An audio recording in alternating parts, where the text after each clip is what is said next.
Hello sa inyong lahat. Kamusta po kayo? Pagbabago dulot ng pag-ibig.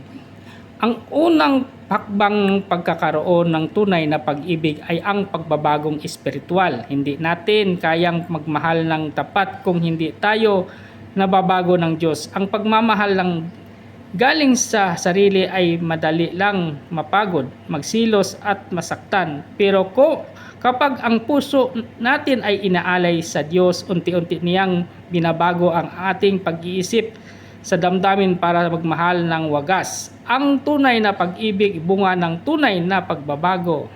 Ayan. Ano ang sabi niya dito sa Romans chapter 12 verse 1-2? Offer your bodies as a living sacrifice. Be transformed by the renewing of your mind.